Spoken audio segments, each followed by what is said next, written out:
Hello and welcome. Today we will learn about using numbers to talk about lots of different things, such as how many things you can see, what time it is, what the date is, describing charts, reading equations, and much more. Here are some examples. There are 3 cars. It is 7:30 in the morning. Today is the 4th of February. 9 minus 3 divided by 1/3 plus 1 equals...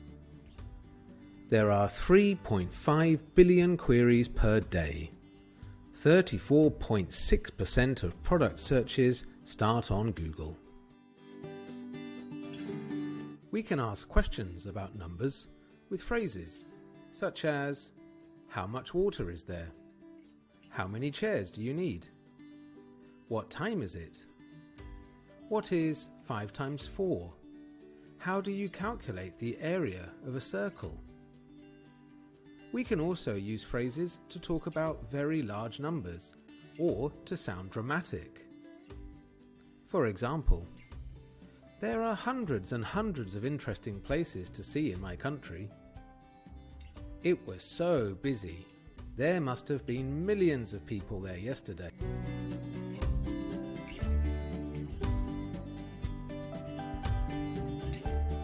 So, let's listen to some examples of people using numbers to talk about different things. Try to remember what you hear and then answer the questions after. What's the date today? It's the 10th of June.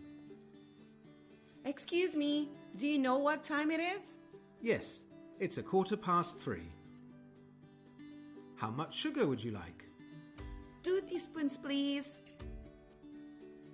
Did you know that 8 out of 10 people own a smartphone? Well, 72% of statistics are just made up. How many people went to the party? Oh, dozens at least.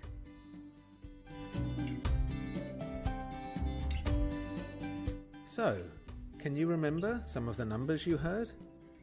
Read the questions, then pause the video and write down your answers.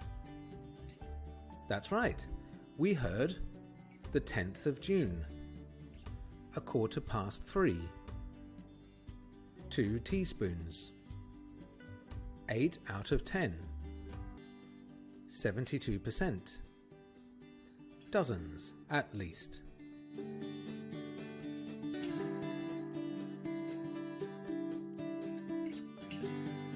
Some numbers in English can sound very similar.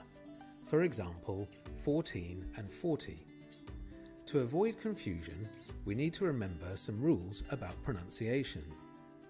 For these numbers, we usually put the stress on the second syllable. I am 14, for example. But when we are counting, we often put the stress on the first syllable.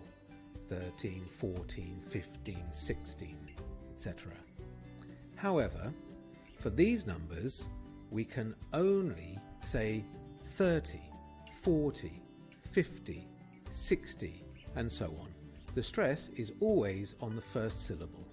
We don't say 30, 40, 50, for example. Watch this situation to show how misunderstandings can happen and how they can be solved. How many invitations have you made? I have made 50 invitations. 15? No, 50. 50. Ah, you mean 50. I see. Ah, sorry. Yes, 50, not 15.